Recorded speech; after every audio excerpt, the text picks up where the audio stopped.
Usapan na natin mga utol, kung halimbawa nga pong gusto mo pa rin ibalik si ex, naramdaman mo pa rin na kailangan gawin mo ito mga utol at pinupurso mo siya sa kasalukuyan at nag-a-analyze nga po tayo kung ano po ang nararapat na paraan para siya po ay bumalik. Ito pa mga utol ay depende. Sinasabi ko nga po kung ikaw ay medyo parang natatakot, I don't think na ito po ay para sa atin. Dahil itong technique na to ay kailangan po ng courage, kailangan po nito ng tapang. Bakit kailangan ng tapang mga utol? Lagi nga natin binabanggit, even before, na kung halimbawang mararamdaman ng ex mo na ikaw ay kayang sumugal, yung kaya mong mag-risk mga utol. Alam naman po natin psychologically na bigla ka nagiging valuable.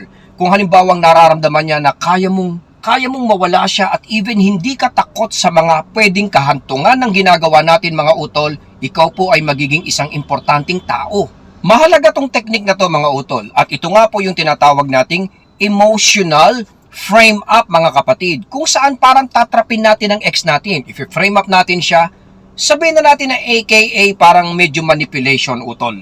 Dahil kailangan itong maramdaman ng ex natin. Kahit nga po nandun yung parang namimiss na niya tayo, or sabihin na nga po natin na maraming nagsasabi sa kanya na balikan mo na siya, ayusin mo na yung relationship na to mga utol. Pero kung hindi niya nararamdaman itong fear na to, or hindi niya nararamdaman na fini-frame up natin siya mga utol emotionally, ay maaaring hindi pa rin po siya bumalik. Maaaring magmatigas pa ito at panindigan pa rin po niya yung nangyaring breakup sa inyo.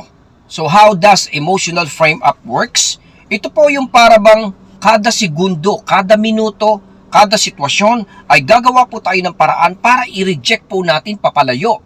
Positively, iparamdam natin yung talagang malupit na rejection sa ex natin. Ito po ay mabilis na tumatalab, especially kung may feelings pa rin ang ex mo sa iyo mga utol. Dahil sabi nga, ang pinaka number one, di ba po, is yung fear. Pagka fear po ang pumasok sa ex natin mga utol, walang atubili na marirealize niya kagad na balikan po tayo. Kasi pagka nakikita niya na pumapasok kayo dun sa pattern na sinasabi ko na alam niyang paggising mo ng umaga, nandito ka lang. Bandang tanghali, nandito ka lang. Sa gabi, matutulog ka na lang, mananaginip ka, magdi-dinner ka, iisipin mo siya. Pagka nararamdaman ng ex mo na ito po ay routine at paulit-ulit mga utol, hindi po siya magkakaroon ng fear because magkakaroon po siya ng satisfaction, which will make him or her stay nga po sa breakup ninyong dalawa. Kasi wala siyang kinakatakutan eh. Pero kung halimbawang from the scale of 1 to 10 mga utol ay unti-unti mo siyang nire-reject, binabasted let's say, or tinataboy. Sa mga other vlogs, ang tawag ko dito ay boomerang effect. Pero ngayon mga utol ay talagang ipaparamdam mo sa kanya yung matinding rejection. Nang sa ganon, maramdaman po niya yung fear at maramdaman po niya yung parang baliwala na po siya sa atin. There are 3 types mga utol para gawin mo to. Number 1 of course is yung sa larangan or aspeto nga po ng communication. Kung halimbawang tayo nga po ay nadidiktahan pa rin or nararamdaman pa rin ng ex mo na kaya pa rin po niya tayong i-manipulate mga utol, it will not work. Ang kailangan mangyari, ikaw po ang nagmamanipulate or nagfe-frame up sa kanya. For example po sa chat, kailangan nakakausap ka pa rin niya kahit papaano. Limited, pero ikaw po ang puputol, ikaw po ang magre-reject. Kung halimbawang ang ex mo ay humihingi ng favor sa iyo madalas, much better dahil may pagkakataon ka na siya po ay i-reject directly. Nakikiusap, hinahanap ka mga utol, ito po ay dapat hindi natin ika-excite. Dapat po gamitin natin dito ang emotional frame up. Reject natin. Iparamdam natin sa kanya na, babu, wala tayong kailangan sa kanya at talagang tapos na ang lahat. Papaalala ko lang mga utol na hindi tayo gumagamit ng sense of inspiration dito. Ang vlog today ay medyo radikal, pero ito po ay isang klase pa rin po ng solusyon. Sabihin na nga po natin na medyo manipulative siya mga kapatid, pero ito po ay umi-epek. Dahil instead of motivation or inspiration na lagi nga po nating tinuturo sa mga vlogs natin mga utol, ay gagamit po tayo ng type 2, which is fear. Which yung tatakutin natin at ipaparamdam natin sa ex natin na ito yung mga mangyayari pag ako po ay nawala sa iyo. At pagka hindi na nga po tayo, nagkabalikan. Second, common friends, mutual friends, family members, mga taong nakapaligid sa atin mga utol, ito po ay dapat ginagamit natin as a tool. Dapat sila po yung mga parang nagpaparating sa ex natin na tapos na. Even tayo ang nadump mga kapatid ay ayaw na rin po natin. Wala na rin po tayong hangarin at wala na rin po tayong balak or aspirations na siya nga po ay balikan pa rin.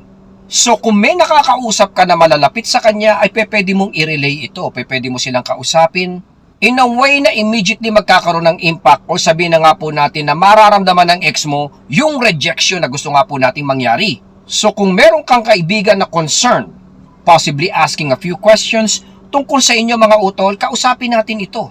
Harapin natin ito, ipakita natin na tayo po ay positive at may direksyon na at hindi po ito sa direksyon ng ex mo kapatid, ito po ay sa kabilang dako. Basta't alam mong makakaramdam ng rejection o sabihin na nga po nating mararamdaman ng ex mo na siya po ay unwanted na mga utol, ito po ang gawin natin dahil yan ang tinuturo ng vlog natin ngayon mga utol. Dahil alam ko na kung magagawa mo ito in a proper way, makakatulong po ito ng malaki. As long as you stay positive, confident, and motivated mga utol, ito po ay alam kong ma-execute mo ng tama. Number 3 is yung tinatawag nga po natin na social media. Of course, sa social media, kailangan mong gawin yung mga bagay na sabihin na nga po nating ikagugulat ng ex mo. Yung halimbawang makikita niya na ikaw nga po all of a sudden ay biglang lumakas, all of a sudden ay ginagawa yung mga bagay na to, pumupunta sa mga ganito, kinakausap yung mga ganito, lumalabas sa ganito, nakakaya po generally yung mga bagay-bagay na iniisip niyang hindi mo kayang gawin. Habang kayo nga po ay nasa breakup kapatid, instantly po, make your ex feel rejected. Iparamdam nyo pa rin mga utol na hindi mo siya kailangan sa buhay mo. At lalong hindi ka magiging dependable sa kanya in terms of happiness, success, or even nga po dun sa relationship na yon mga utol. Iparamdam mo sa kanya na nire-reject mo na yon. Kailangan maramdaman ng ex mo na tipong kahit na siya po ay mag-effort, ay hindi mo po ito aasikasuhin, papansinin. Uulitin ko po mga kapapong, ang usapan at sinabi nga po nating video today ay hindi pwede sa mahina ang loob. O sabihin na nga po nating technically ay sobrang apektado pa sa kasalukuyan dahil mahihirapan po tayong i-execute. Kaya ako naisip tong vlog na to na tinatawag nga po natin na emotional frame up mga utol dahil ang daming success story, ang daming nakakaranas na sila po ay nagkakaayos, nagkakabalikan sa mabilis na panahon. In my opinion nga mga utol, ito ay isang fastest way kung gusto mo talagang ibalik ang ex mo, lalong-lalo na nga po kung may feelings pa rin at nakakaramdam pa rin po siya ng attachment na tinatawag. This particular technique is very close dun sa walk away. Pero ang walk away kasi mga utol ay yung simpleng lumayo ka lang, umalis ka lang. Of course, makakatulong yun.